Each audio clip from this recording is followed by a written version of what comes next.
काशी विश्वनाथ ओगड़दानी त्रिकालदर्शी कैलाशी अविनाशी भगवान शिव जिनकी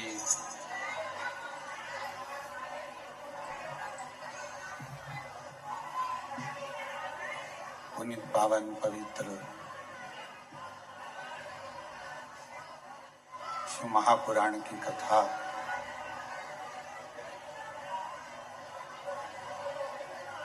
पितृपक्ष में ऑनलाइन बाबा कुबेरेश्वर के धाम से श्रवण करने का सौभाग्य आप सभी को प्राप्त हुआ है। और ये भगवान शिव की ही कृपा है, करुणा है, उनकी उदारता है जो ये पवित्र कथा पितृपक्ष के इस पवित्र अवसर पर अपने अपने घरों में पितरों का, पूर्वजों का फोटो रखकर या एक दाना चावल का अपने पास रखकर 5 दिवसीय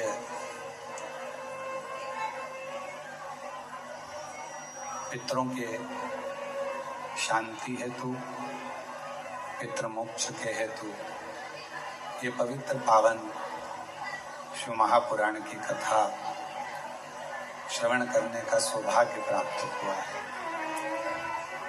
बहुत बहुत धन्यवाद देता हूँ यजमान परिवार को, श्रीमती सरोज श्रीवास्तव जी, श्रीवास्तव परिवार भोपाल से आपको बहुत बहुत साधुवाद है, बधाइयाँ जो इस पवित्र कथा का मुख्य यजमान पद आप ग्रहण कर रहे हैं। श्री यश चौहान जी जो अंबाला हरियाणा से हैं, आप एक दिन के यजमान पद ग्रहण करें। श्री जसपाल सिंह जी, गीता रानी जी अंबाला से, हरियाणा से एक दिन के यजमान पद ग्रहण करे हैं। आप सभी को बहुत बहुत बधाइयाँ जो कुबेर भंडारी के इस पवित्र प्रांगण से आप लोग यजमान पद ग्रहण करें। भोपाल के श्रीमती सरोज श्रीवास्तव जी, श्रीवास्तव परिवार को मैं बहुत बहुत साधुवाद धन्यवाद देता हूँ जो मुख्य यजमान पद ग्रहण करें। एक बार यजमान परिवार के लिए जोरदार ताली बजाकर स्वागत, वंदन, अभिनंदन। और तेरी कृपा बिना न हिले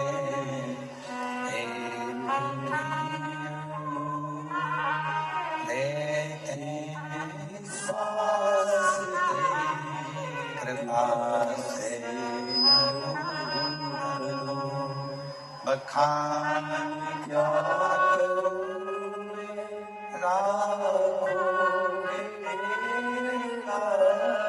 चपटी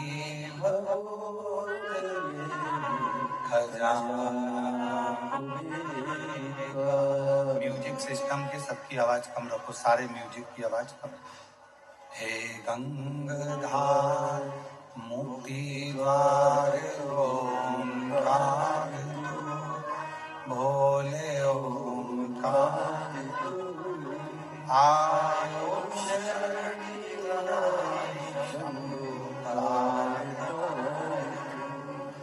बखान क्या करूं मैं राखोगे चपटी बहुत में खजाना कुबेर का।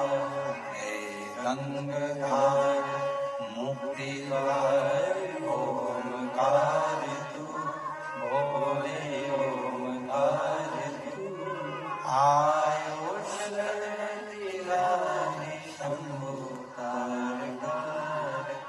ये शिव की उदारता से आपने भी नहीं विचार करा होगा कि आए होगे और ये ऑनलाइन कथा आपको कुबेर भंडारी के दरवाजे से मिल। आपने भी ये सोचा नहीं होगा, विचारा नहीं होगा क्या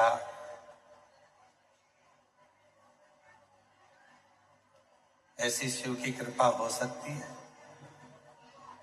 और सीहोर में कई दिनों से पानी नहीं गिर रहा था और जैसे ही आज बाबा की कथा चालू हुई, गरज बरस के साथ जलवज की बाबा की कृपा से प्रारंभ।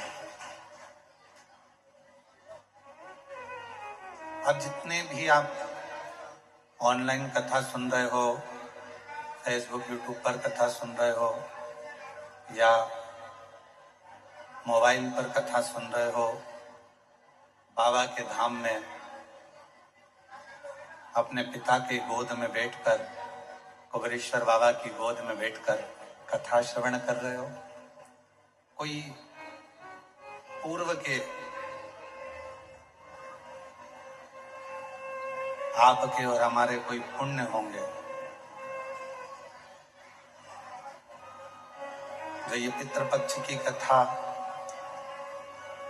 बाबा की कृपा से ही आप और हम श्रवण कर रहे हैं। और जितने विश्वास के साथ, जितने भरोसे के साथ, जितनी दृढ़ता के साथ में, जितनी आनंदता के साथ इस पवित्र कथा को श्रवण करोगे। हमने पहले कृष्णेश्वर की कथा में कहा था कि जितनी देर आप भगवान की कथा में, शिव महापुराण की कथा में बैठते हो, तुम्हारा मन, तुम्हारा हृदय, तुम्हारा दिल जितनी देर शिव जी की कथा में लगता है, उतनी देर आपके पूर्वज, आपके पितरों के कंधे पर स्वयं नारायण हाथ रखकर कथा को श्रवण करते हैं।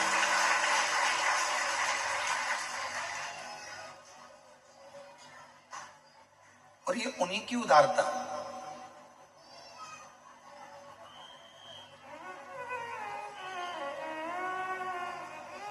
तुम किसी के यहाँ गए और जाने पर तुमको एकदम तुम्हारी पसंद का कुछ खाने को मिल जाए तो कितने प्रसन्न होते हो कि हमको ये मिल गया।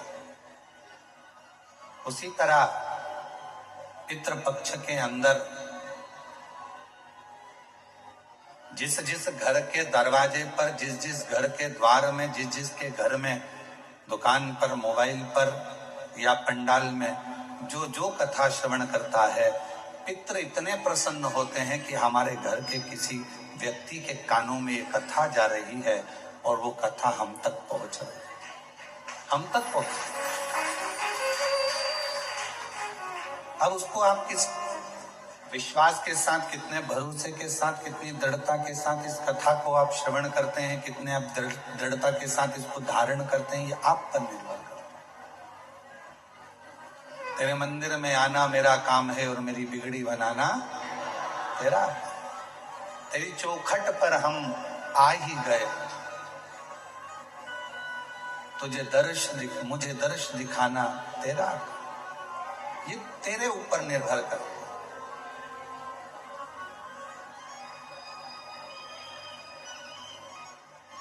भगवान के मंदिर में पहुंचे और भगवान का दर्शन हो गया आपको,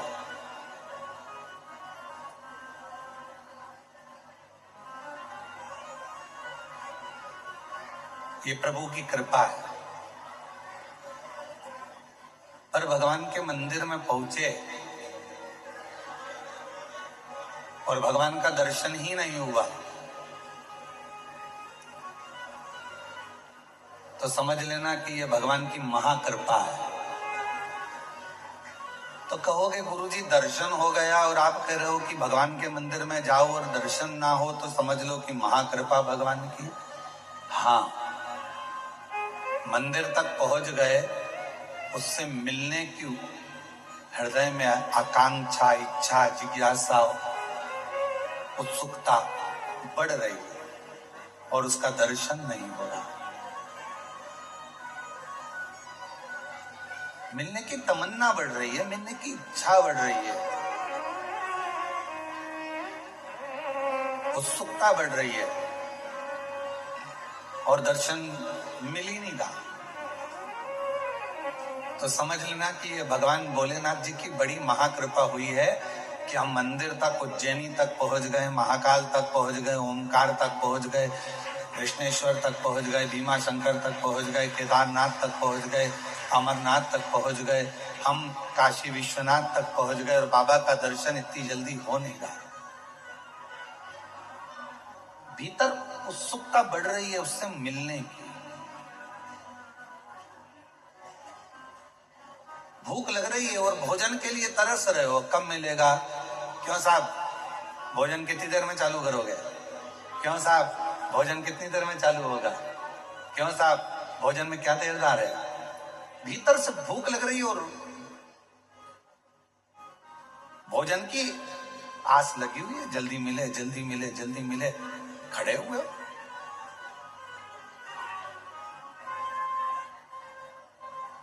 अच्छा बोलो, कुबेरेश्वर धाम पर रुद्राक्ष लेने में कितनी देर में रुद्राक्ष मिल जाता है? जम के बोलो, कितनी देर लगी? लगे, अंदर आए, लिया, बाहर निकल। उतनी ही देर लगी जितनी देर आप लाइन में चले, अंदर पहुंचे, लिया और चले। पर लेने की उत्सुकता कितनी बड़ी है? जल्दी जाऊंगी, जल्दी खड़ी हो जाऊंगी, रात भर विचार कर रही होगी, सवेरे मेरे को रुद्राक्ष लेना है। रात को आई और सवेरे से विचार कर रही, रुद्राक्ष लेना है। 4 बार पूछ ली, क्यों, कहां मिलेगा, कहां मिलेगा? फिर किसी ने कहा बस इधर से चले जाना, उधर पीछे वाले रास्ते से खड़े हो जाना, वहां मिल जाएगा। अच्छा, कितनी बजे मिलेगा? कितनी बजे? 10 बजे। खड़ी कितनी बजे हो गई? 9 बजे। अब जब मालूम है 10 बजे मिलेगा, अगर 2-4-10 लोग ज्यादा लेकर चले भी जाएं, आराम से जाओ, आराम से लो, आनंद में लो, और बिना सोच के, बिना विचार के, आराम से, बहुत है, मिलेगा।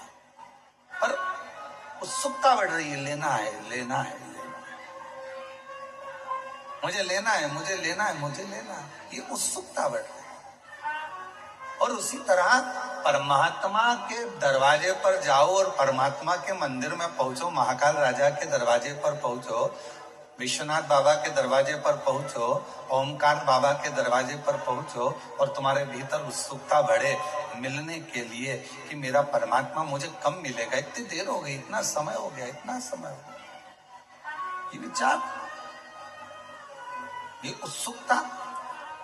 अब कितनी देर से आप लोग कथा का इंतजार कर रहे हो? हम देख रहे थे, तो आप कई लोग तो 8 बजे के बैठे हो, कई लोग 7 बजे के बैठे हैं, कई लोग 10 बजे के बैठे हैं। तुमको कहीं से सुगंध मिल गई थी कथा होगी और कुबेरेश्वर धाम पर होगी, तो आप लोग हाल में आकर अपना जगह संभाल कर बैठ गए।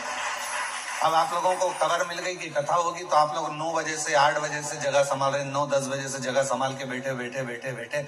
और अब कहीं विचार आवे कि कोई इधर वाला बोले कुछ, इधर वाला कुछ बोले, तो मन में आता है कि शांति, थोड़ी शांति रखे।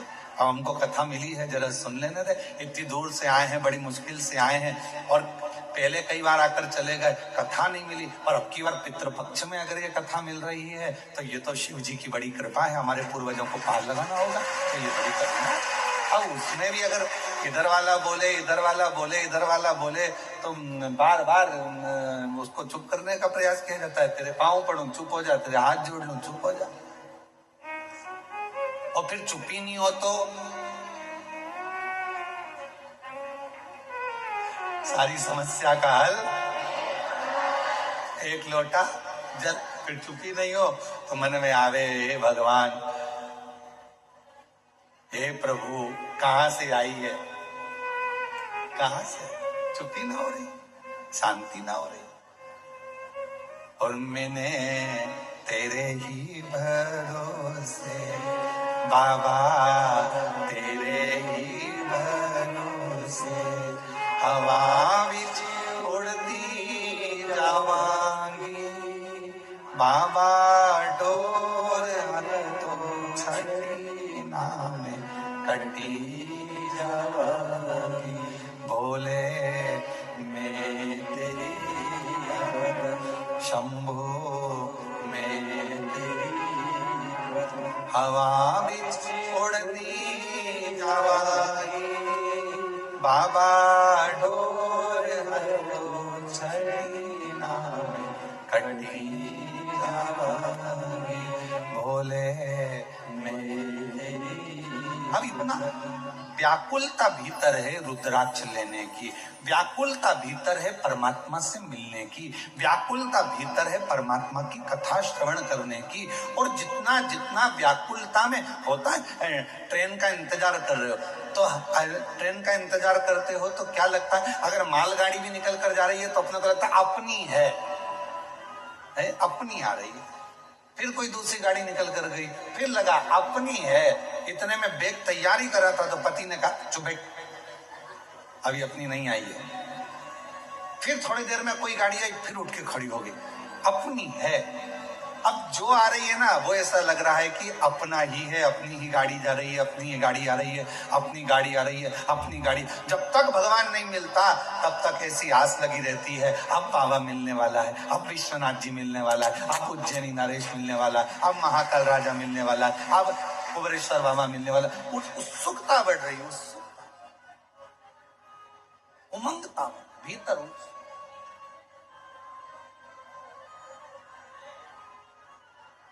उससे मिलन की आस।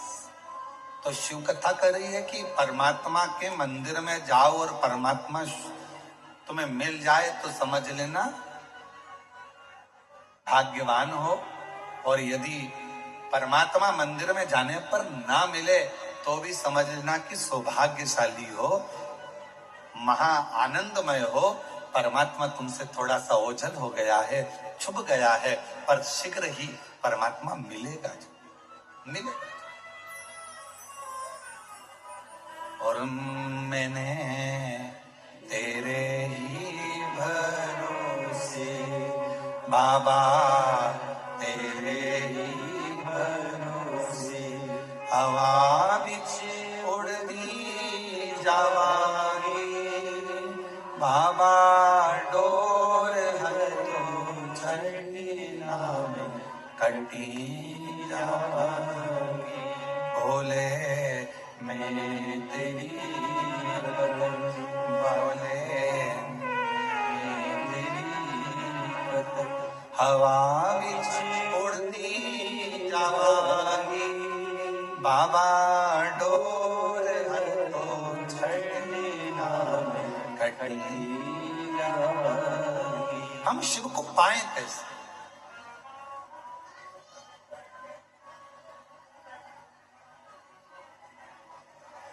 भगवान को पाने के लिए हमें क्या करना पड़ेगा?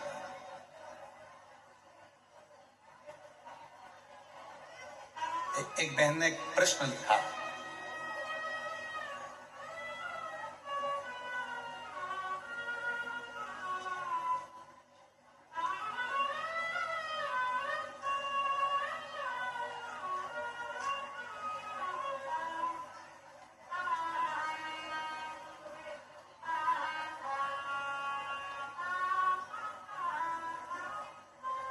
श्री शिवाय नमस्तुभ्यम। मेरा नाम प्राची वैश्य है। कहीं बैठी हो प्राची जी तो हाथ हिला सकती हैं, और अगर पीछे कहीं बैठी हो तो पीछे के रास्ते से आकर एक बेलपत्र ले सकती हैं। मेरा नाम प्राची वैश्य है, पिता का नाम इंद्र प्रकाश वैश्य है। हम शाहमऊ जिला अमेठी उत्तर प्रदेश के निवासी हैं। कहीं बैठी हो या पीछे कहीं बैठी हो तो एक बेलपत्र लेने के लिए पीछे से आ सकते। बाबा, हमारा एक प्रश्न है।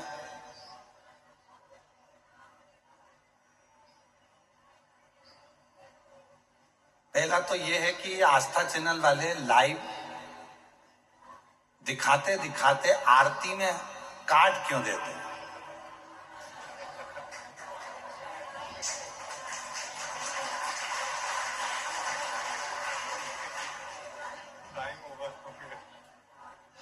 अब ये तो मेरी बहन ओ मेरी जीजी और मेरे जीजाओं, तुम्हें प्रणाम करूं, ये आस्था वालों से पूछना क्यों काट। हो सकता है अच्छी दुश्मनी हो, समय हो जाता है इसलिए काट दिया जाता होगा, क्योंकि और भी विद्वत ब्राह्मण जन जो कथा करते हैं वो उनका समय, उनका आगमन होना रहता है, तो फिर ये विराम दे दिया जाए।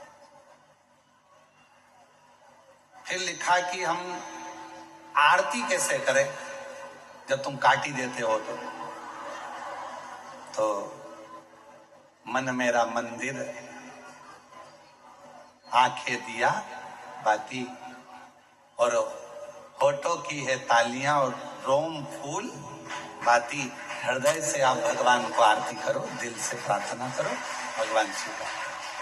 फिर एक प्रश्न लिखा उन्होंने, गुरुजी हम शिव जी के मंदिर जाते हैं, हम एक लोटा जल भी चढ़ाते हैं, हम रोज बाबा को एक माला भी करते हैं, हम भगवान शिव की आराधना भी करते हैं, पर एक बात समझ में नहीं आती कि शिव जी हमारे स्वप्न में शिवलिंग क्यों दिखता है? शिवलिंग दिखने का कारण क्या है? शिवलिंग क्यों नजर आता? मेरा प्राची वैश्य से जो पिता श्री इंद्र प्रकाश वैश्य हैं, शाहमऊ जिला अमेठी उत्तर प्रदेश से आई हैं, हम उनसे कहेंगे कि अगर भगवान की आराधना करने के बाद भी, शिव जी की पूजन करने के बाद भी यदि आपको भगवान शंकर का शिवलिंग रोज नजर आ रहा है तो समझ लो तुम्हारे घर में कोई शुभ कार्य होने वाला है, भगवान शंकर की कोई करुणा होने वाली है। आ जाओ।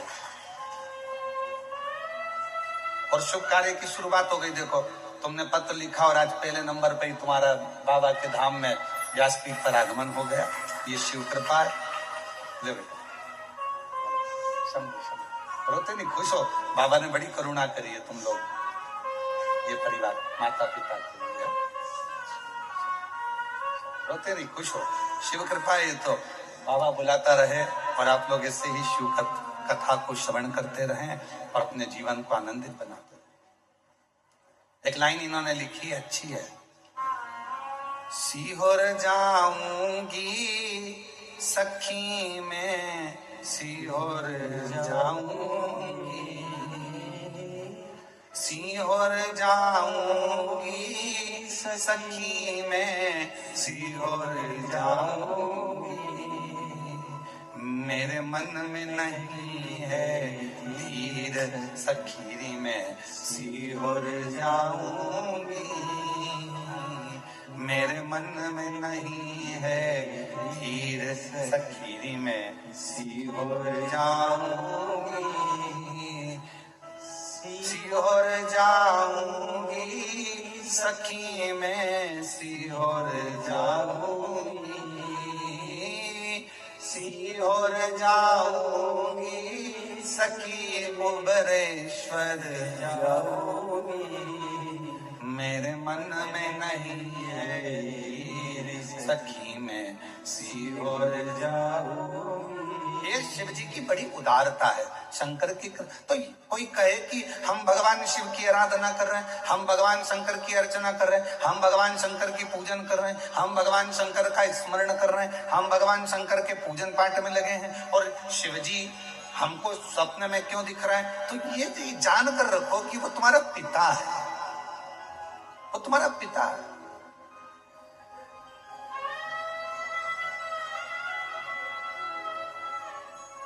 शिवलिंग दिख रहा है मतलब कोई अच्छा कार्य आपकी जिंदगी में होने वाला है।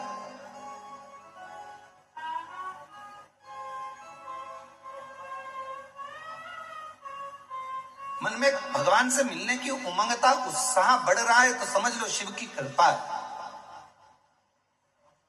भगवान शंकर की कृपा है, करुणा है।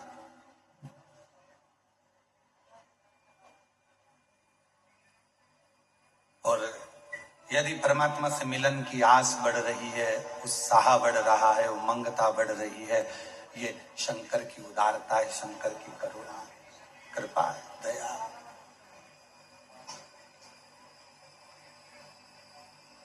आज जितने आप सब इस पितृपक्ष की 5 दिवसीय ऑनलाइन शिव महापुराण की कथा का लाभ ले रहे हैं और मन में एक उमंगता, एक उत्साह, उमंगता आपके भीतर है, वैसी की वैसी पितृपक्ष में जब कोई शिव महापुराण की कथा को जहां बैठकर श्रवण करता है, और अगर किसी के कान, हम तो आपसे कहेंगे कि जब पितृपक्ष की शिव महापुराण की कथा यदि ऑनलाइन आपको श्रवण करने को मिल रही है और आपका घर में वॉल्यूम थोड़ा भी तेज करे हो और बाहर भी अगर आपकी आवाज जा रही है, तो रोड पर चलने वालों के कानों में भी अगर शिव महापुराण की कथा पढ़ रही है, श्री शिवाय नमस्तुभ्यम मंत्र जा रहा है, शंकर का गुणगान जा रहा है, शिव नाम जा रहा है, तो समझ लो कि उनके भी पितृलोक में तृप्त हो रहे हैं, उनका भी आनंद प्राप्त हो, वो भी उनके भीतर भी तृप्त, वो भी आनंद। और शिव की उदारता, इस भगवान शंकर की करुणा, कितना सुंदर भाव कहा गया है। एक बार माता पार्वती जी ने भगवान शिव जी से अपने नाना जी के यहां जाने के लिए जिद करी। और पार्वती जी के नाना जी कौन है? पितृलोक। पितरों की 3 बेटियां हैं, मैना, धन्या, कला। ये हम पहले भी वर्णन कर चुके हैं। उन पितरों की 3 बेटियां, मैना जिनकी गोद में मां पार्वती जी खेली हैं, धन्या सुनैना बनी जिनकी गोद में मां जानकी जी खेली हैं, कला कीर्ति बनी जिनकी गोद में राधा जी खेली। ये तीनों पितरों की 3 बेटियां हैं। पितृलोक में इनका निवास है, पितृलोक में ये रहती हैं। पर सनकादि ऋषियों के चरण में, जंघा में इनके वस्त्र की चोट लग जाती है, जिसके कारण बस ये पितृलोक से मृत्यु लोक में आ जाते। थोड़ी सी गलती हुई है, थोड़ी सी गलती, थोड़ा सा गलत कर्म हो गया कि चलते चलते उनके कपड़े संत की जंघा पर, अर्थात छोटे छोटे जो सनकाद ऋषि बड़े आनंद के साथ तप कर रहे थे, और उनके वस्त्रों को छूकर चले गए।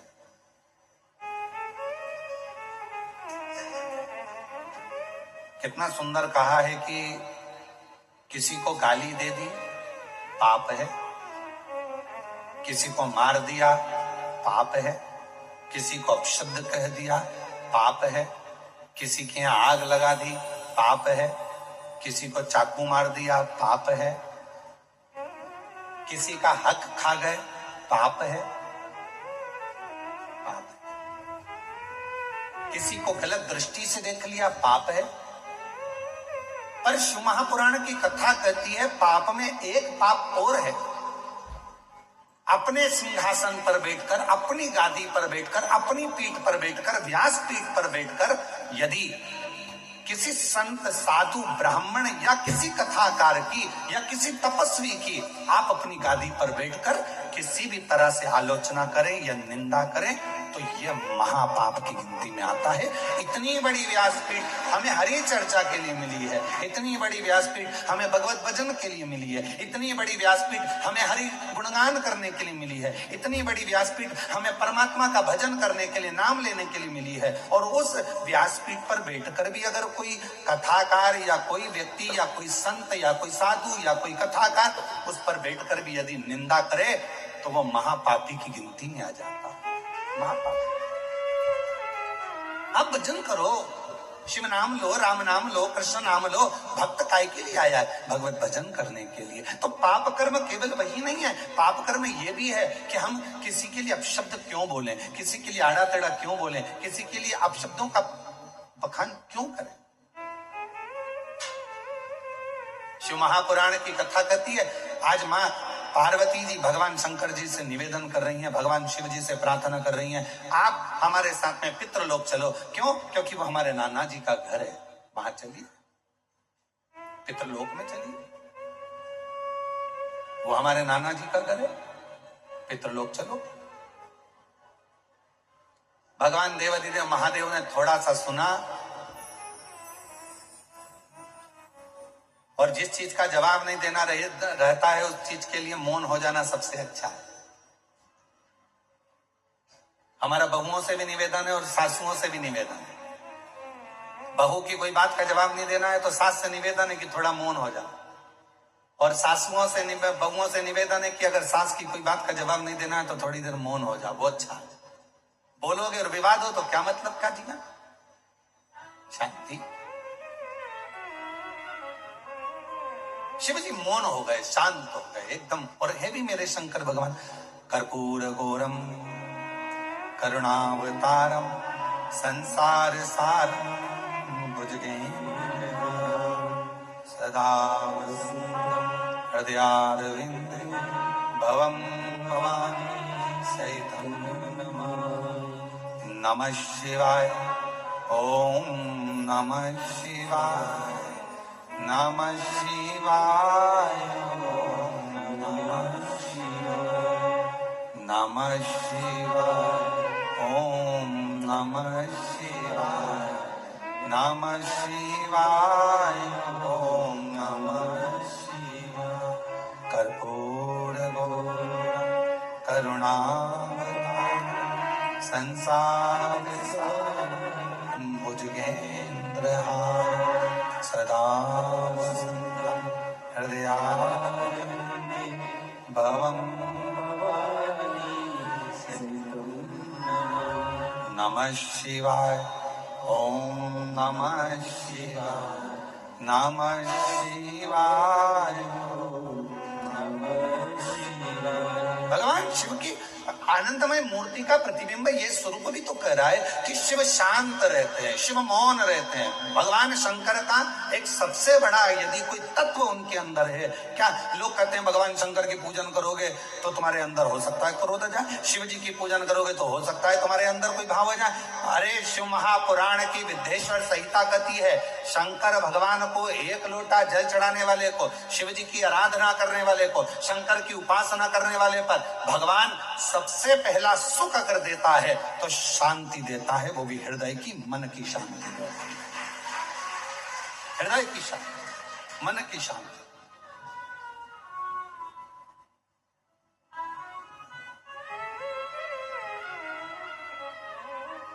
सर्वप्रथम अगर सुख भगवान देता है तो मन की शांति, और मूल वही है, मूल वही है। हम आपसे पूछे जरा उत्तर दीजिएगा, जहां जहां से आप लोग आए, अब हमको ये भी नहीं मालूम ना तुम कहां कहां से आए हो।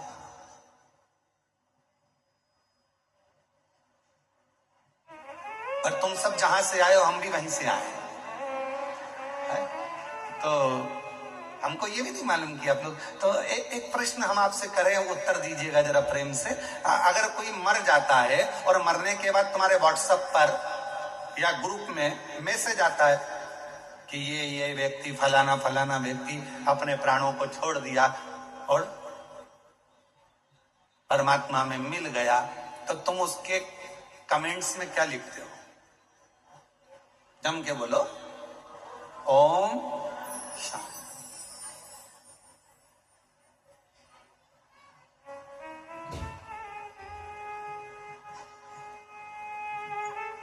क्या लिखा तुमने? जम के बोलो जरा, ओम शांति। ठीक है। और कुछ लिखा? हाथ जोड़ लिए, फूल बना दिया, फूल का गुच्छा बना दिया, भले वो कैसा भी हो। तुमने ये लिखा कि बहुत एबला था, बहुत उपद्रवी था? नहीं, आपने क्या लिखा? ओम शांति। मतलब पूरी जिंदगी व्यक्ति ने संघर्ष किया, पूरी जिंदगी व्यक्ति ने काम किया, और आखिरी में लोग जब खड़े होकर श्रद्धांजलि भी देते हैं तो क्या कहते हैं कि 2 मिनट का मौन उस जीवात्मा की शांति के लिए धारण। और लोग हाथ ऐसा लंबा करके और बिल्कुल शांति से एकदम खड़े हो जाते हैं उस जीवात्मा की शांति के लिए। पर जरा विचार करिए कि वो शांति जो वो पूरी जिंदगी ढूंढता रहा, आखिरी तक नहीं मिली।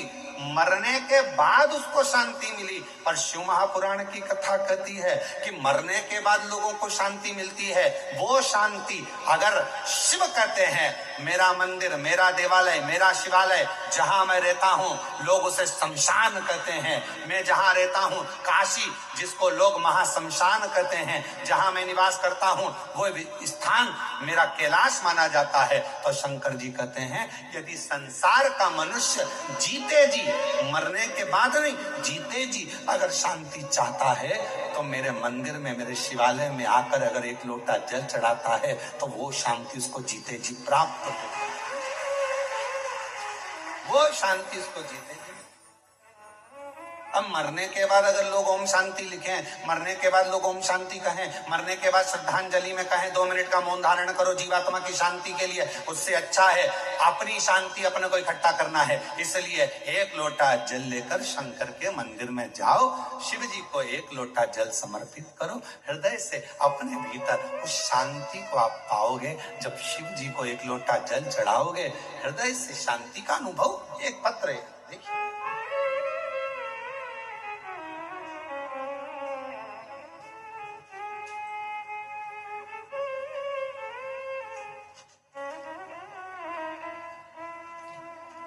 पहले इस पत्र का शुरुआत हम यहाँ पीछे से कर रहे हैं। एलईडी तो यहाँ लगी नहीं है। जो आस्था चैनल पर सुन रहे होंगे वो शुरुआत में, और अभी आप लोग जब बाद में अगर अपने घर पर जाओगे तो इस कथा को आप लोग जब देखोगे कि हमारा आया कि नहीं आया, तो उस समय इस पत्र को जरूर पढ़ना, ठीक है। तो हम शुरुआत कर रहे हैं पत्र के पीछे से। एक लोटा जल, एक बेलपत्री, सभी समस्या का हल। और अगर तुम्हें दिख जाए तो तुम भी पढ़ लो, यहां लिखा है, दिख रहा है सबको?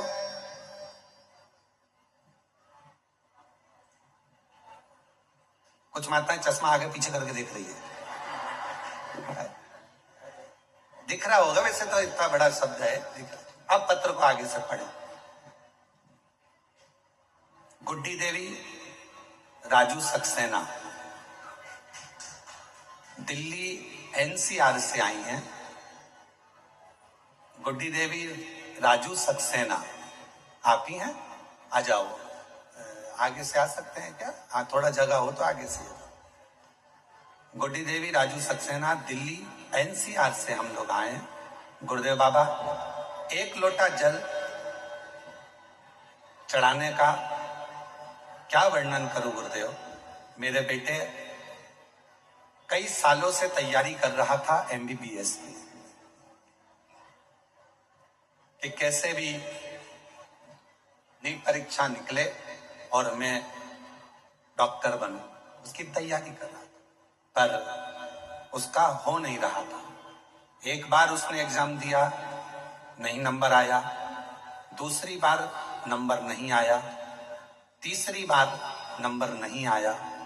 तब आखिरी में उसने हिम्मत हारी, और हिम्मत हारा तब हमने हमारे बेटे से कहा कि वो सीओर वाला मामा बाबा कहता है कि खूब मेहनत करो, खूब मेहनत, रात दिन एक कर दो, फिर एक बेलपत्र शहद में लगाकर शिवजी को चढ़ाकर जाओ, फल जरूर मिलेगा।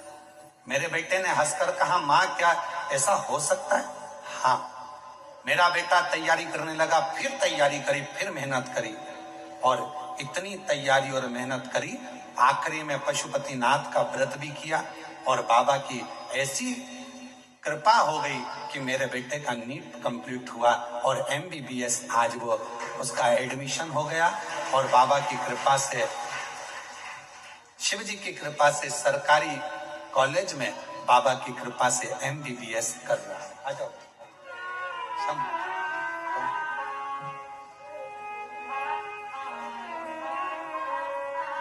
बाबा, हम धन्यवाद देने के लिए आए हैं। शायद हमारी जिंदगी की सबसे बड़ी खुशी है जो कुबेरेश्वर बाबा ने दी है। शंभू शंभू रोते नहीं, रोते नहीं।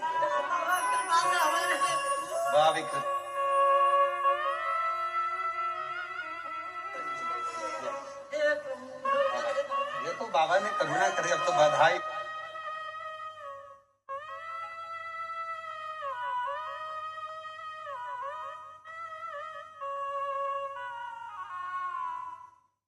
तेरी कृपा का क्या है भरोसा, कब किस पर हो जाए जरा सी हम पर कर दो, जरा सी हम पर कर दो।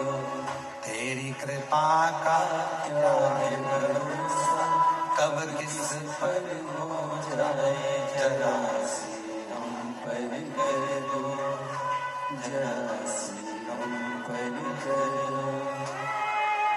जिस पर भी होगी तेरी कृपा करुणा हो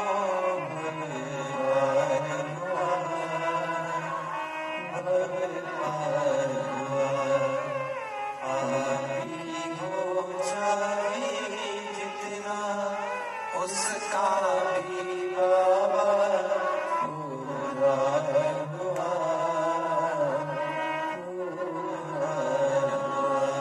गिद्ध अजामिल गणिका जैसे तेरे मन को भाए। माता जी लिखी हैं, बाबा पूरे घर को आश्चर्य है, हो नहीं सकता था, साधारण व्यक्ति हैं हम लोग, क्या हमारा बेटा भी डॉक्टर बन सकता है? पर कुबेरेश्वर बाबा पर आस लगाई ना बाबा, आज विश्वास जाग गया कि एक साधारण परिवार का बेटा भी डॉक्टर बन सकता है। ये शिव की करुणा इसी को कहते हैं, शंकर की करुणा, उसकी उदारता इसी को कहते हैं। बस आप विश्वास कितना कर रहे हैं। ये 5 दिवसीय कथा नहीं है, ये मेरे भगवान शंकर 5 मुखों से, मेरे शंकर भगवान अपनी शिव पंचायत में सूर्य नारायण भगवान, नारायण, मां जगतजननी, शंकर जी, स्वयं गणेश जी महाराज, ये सब पंच देवता आपके दरवाजे पर आकर, आपके घर पर आकर मेरे शंकर भगवान 5 मुख से शंकर की 5 पंचायत, शिव पंचानन भगवान शंकर मेरे ओघड़दानी शंभु आपके घर पर आकर ये 5 दिन में आपके पूर्वजों का कल्याण करना और आपका भंडार भरने की ये पवित्र कथा है। ये पवित्र कथा।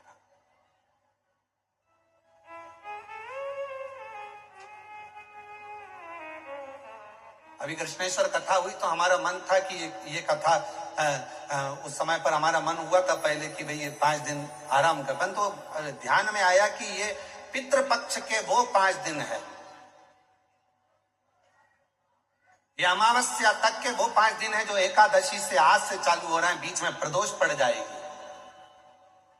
एकादशी से कथा प्रारंभ हो रही है, बीच में प्रदोष पड़ जाएगी और 19 तारीख को प्रदोष बीच में आ जाएगी, फिर अमावस्या पड़ जाएगी। हमारा मन था कि ये 5 दिन अगर व्यक्ति कुछ ना करे, उसने तर्पण भी नहीं करा, उसने पिंडदान भी नहीं करा, उसने किसी को भोजन भी नहीं कराया, उसने एक अठन्नी का भी किसी को कोई अन्नदान भी ना करा हो, पर यदि उसके घर में, उसके परिवार में अगर कोई एक भी शिव महापुराण की कथा अपने घर पर बैठकर भी सुन लेगा तो कम से कम उसके पूर्वजों को मोक्ष तो मिल जाएगा। उसके पूर्वज तर तो जो कामना कर कर बैठा हुआ है, जिस कामना से वो आया हुआ है। अब जैसे ये माँ ने पत्र में लिखा कि मेरे बेटे ने आस छोड़ दी थी कि वो डॉक्टर बनेगा कि नहीं बनेगा, छोड़, 1 बार नहीं हुआ, 2 बार नहीं हुआ, 3 बार, बेटा ही कहने लगा अब नहीं दूंगा। पर माँ ने कहा है, वो सीवर वाला महाराज कहता है, अपनी मेहनत को 4 गुना करो, अपनी पढ़ाई बढ़ाओ और जितना जितना तुम विद्याध्ययन कर सकते हो, रात दिन एक कर सकते हो, उस समय से रात दिन एक करो और फिर बेलपत्र पर शहद लगाकर शिव जी को चढ़ाकर फिर जाओ। भगवान शंकर आनंद कर देते,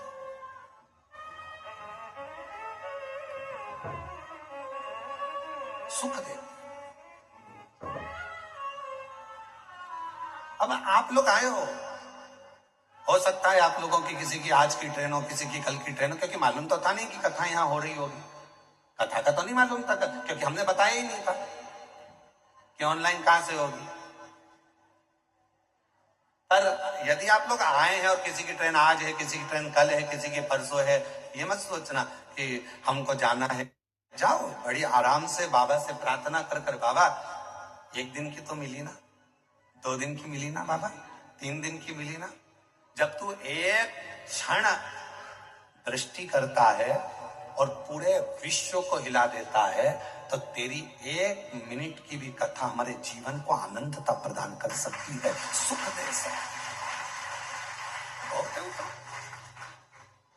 और महादेव नमन चरणों स्वीकार कीजिए, सबका किया है मेरा भी उद्धार कीजिए, उद्धार कीजिए।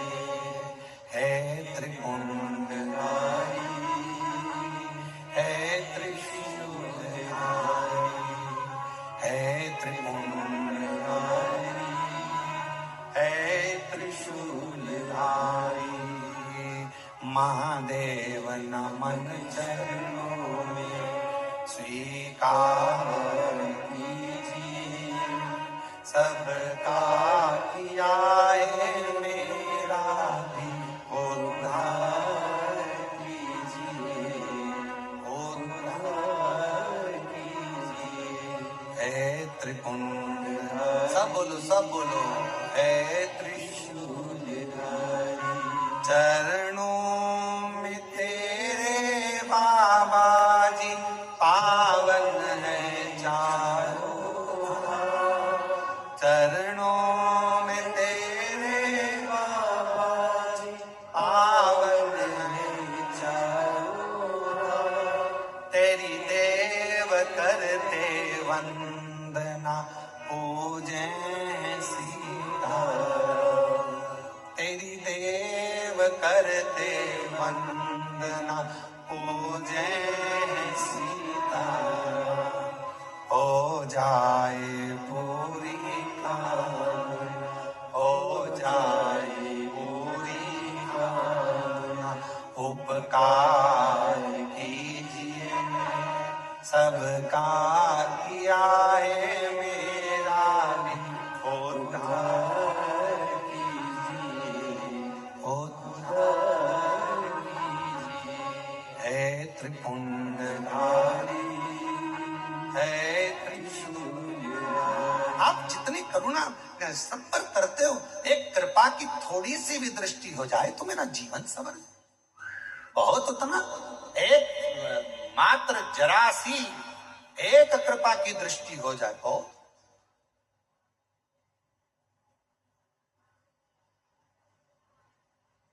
सूर्य का प्रकाश कितना भी छुपाओ, थोड़ी सी भी किरण अगर घर के अंदर आ गई, पूरे घर में उजाला कर देती है। उसी तरह शंकर भगवान को चढ़ाया गया 1 लोटा जल, और उस जल का चढ़ा हुआ थोड़ा सा भी भाग हमारे ऊपर आ गया, आचमन में आ गया, घर पर छींट दिया, तो पूरे घर को लक्ष्मी से, वैभव से, संपदा से, धन से, सत्ता से भर देता। शिव शिव है, उसका तेज पुंज, उसका आनंद। इसीलिए किसी भी देवता के सम्मुख में ये नहीं कहा जाता कि ये ज्योतिर्लिंग है, ये ज्योतिर्लिंग है, ये ज्योतिर्लिंग है। केवल शंकर भगवान के शिवलिंग को जब भी दर्शन करोगे, ये शिवलिंग ज्योतिर्लिंग है, ये ज्योतिर्लिंग है, ये ज्योतिर्लिंग है। अर्थात इसमें एक ज्योति समाई हुई है, वो दिव्य ज्योति आपके और हमारे जीवन का कल्याण कर दे, वो दिव्य ज्योति।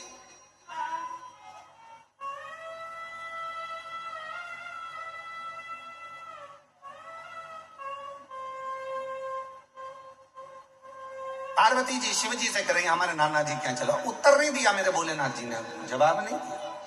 शंकर भगवान मौन थे, जवाब नहीं दे रहे उस समय, एकदम चुप। कहीं वो दिव्य ज्योति का एक तत्व हमारे भीतर आए। ये कितने किस्मत वाले होंगे श्रीमती सरोज श्रीवास्तव जी, श्रीवास्तव परिवार कितना भाग्यशाली है। जरा विचार करिएगा कि आपने मुख्य यजमान का पद ग्रहण करा, कितने भाग्यशाली है श्रीवास्तव परिवार। मैं आपको बहुत बहुत साधुवाद देता हूँ श्रीवास्तव परिवार। माता जी आपको भी बहुत साधुवाद देता हूँ, बहुत साधुवाद। ये कहीं पूर्वजों का कोई क्रम होगा, कहीं पूर्वजों के आपके संस्कार और आपके पिताजी के संस्कार, माताजी के संस्कार, पूर्वजों के कोई अच्छे संस्कार होंगे जिसके कारणवश कुछ बाबा की ऐसी कृपा हुई होगी, हमारा पुण्य की गुल्लक भराई होगी, तब जाकर ये पुण्य की गुल्लक फूटी होगी, तब यीशु महापुराण के यजमान पद ग्रहण करा। और साथ में मैं धन्यवाद दूं यश चौहान जी को, जो अंबाला से, उनको धन्यवाद देता हूं कि एक दिन के यजमान पद आप ग्रहण करें। साथ में यजमान देता हूं जसपाल सिंह जी को, गीता जी को, रानी जी को, जो एक दिन के यजमान पद ग्रहण करें अंबाला से। साधुता है आप, ये शिव तत्व के बिना हो ही नहीं सकता। ये भगवान शंकर की उदारता के बिना नहीं हो सकता। शिव जी मौन हो गए, शांत, और जितना शांति में सुख है उतना, कहीं लोग मरने के बाद ओम शांति करते हैं, लोग मरने के बाद शांति को ढूंढते हैं, लोग मरने के बाद कहते हैं इसकी आत्मा को शांति मिले। क्यों कहते हैं आत्मा को शांति? क्योंकि दिन भर काम करता रहा, व्यस्त रहा, कार्य में लगा रहा, यहाँ लगा रहा, वहां लगा रहा, 24 घंटे लगा रहा, शांति को ढूंढता रहा, पर शांति मिली नहीं, आखिरी में मर गया। और मरने के बाद लोगों ने कहा इसकी आत्मा को शांति मिल जाए। शिव महापुराण की कथा में शंकर भगवान का चरित्र कहता है, हे पार्वती, दुनिया के लोग शांति को ढूंढने के लिए जाएंगे, पर जिस दिन मेरे शिवालय में एक लोटा जल लेकर पहुंचना प्रारंभ करेंगे, जिस दिन मेरा भजन करना प्रारंभ करेंगे, जिस दिन मुझे पहचान जाएंगे, शिव महापुराण को जानने लगेंगे, तब उनके हृदय में अपने आप शांति का अनुभव होने लगेगा, उनके भीतर शांति आने लगेगी।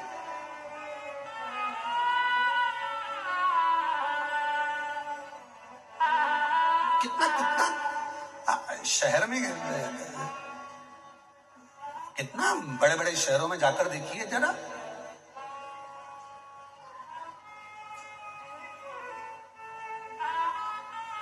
हमारा सीहोर शहर तो बहुत छोटा सा है, इतना बड़ा भी नहीं है। अगर सीहोर में कहीं का घूम जाए तो आधे घंटे बाद पकड़ के मोहल्ले के लोग ही उसके घर छोड़ जाते हैं। इतना छोटा था तो हमारा शहर है, बड़ा शांतिपूर्ण है। तो सीहोर शहर कोई और जाएगा भी कहाँ, कस्बे में घुमा तो मंडी में आ जाएगा, मंडी में घुमा तो छावनी में आ जाएगा, छावनी में घुमा तो ब्रह्मपुरी, ब्रह्मपुरी से घुमा चाणकपुरी, चाणकपुरी से घुमा छावनी जाएगा। छोटे से शहर में कई बार यहाँ कुबरेश्वर धाम पर जब भीड़ बढ़ जाती है, मोबाइल काम करना बंद कर देते हैं, तो बहुत सारे लोग मीडिया पे चलाना चालू कर देते हैं, इतने लोग खो गए। अरे भाई, मुंबई में खोते तो चल जाता, दिल्ली में खोते तो चल जाता, मेरठ में खोते तो चल जाता, बड़ी सिटी में, मेट्रो सिटी में खोते तो चल जाता, सीहोर में तो कोई खो भी गया आधे घंटे बाद मिल जाता है। यहाँ का तो क्योंकि मोबाइल चलते नहीं तो लोगों को लगा खो गए, और ढूंढ रहे नहीं मिल रहा, और जैसे मोबाइल लगा, नेटवर्क मिला, कहाँ जाओ।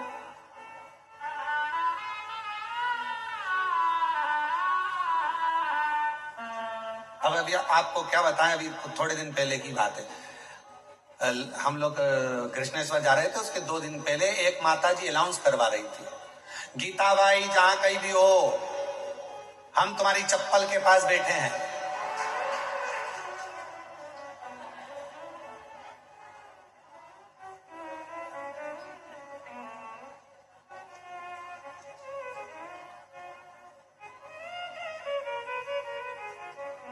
अब गीता बाई भी कितने अच्छे में कहां बिठा के गई, चप्पल के पास, और उसको बोलना था, अरे गीता बाई जहां कहीं भी हो, हम कंकर शंकर की भूमि पर कंकर के पास में शिव के पास बैठे हैं, मंदिर के पास बैठे हैं, तू आ जा। अब अनाउंसमेंट क्या करा रही है, हम चप्पल के पास। 4 बार अनाउंस करवाया, फिर अंदर खबर गई भोजनशाला में जहां भोजन चल रहा था, हमने कहा कि बच्चों जरा देखो रे जाके, वो 4 बार अनाउंसमेंट करवा चुकी है, गीता बाई कहीं हो, हम उसके चप्पल के पास बैठे हैं, जाओ जरा। तो उन्होंने अंदर रसोई घर में पूछा गीता बाई कौन है, तो गीता बाई तो आराम से गुलाब जामुन खा रही थी, गुलाब जामुन खा रही।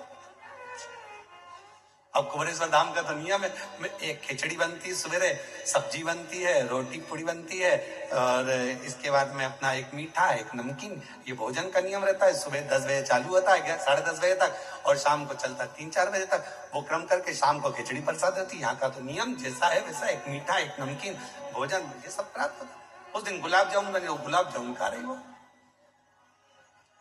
अब लड़कों ने जाकर कहा कि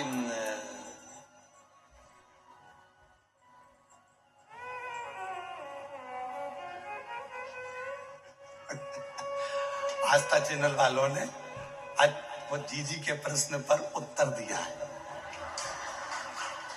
आस्था चैनल वालों ने उत्तर दिया है कि गुरुजी, अब कथा आस्था चैनल पर जब भी आएगी और आरती में आस्था चैनल पर अगर कट भी हो गई तो हमारे फेसबुक यूट्यूब पर आरती पूरी दिखाएंगे हम। ये नियम है। धन्यवाद आस्था चैनल को, साधु का।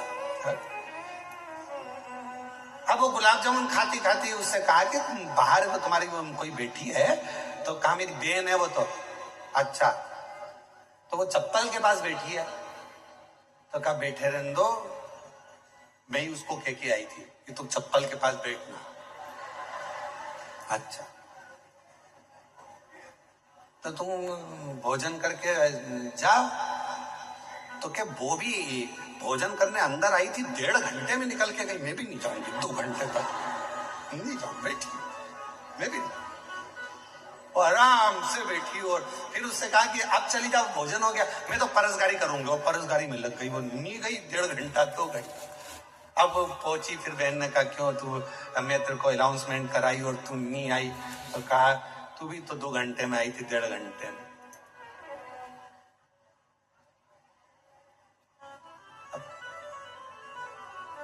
ऐसा लगता है कुबेरेश्वर बाबा की भूमि पर कि जैसे यहाँ मायका आपका बाप के घर में आनंद करने के लिए लोग पिता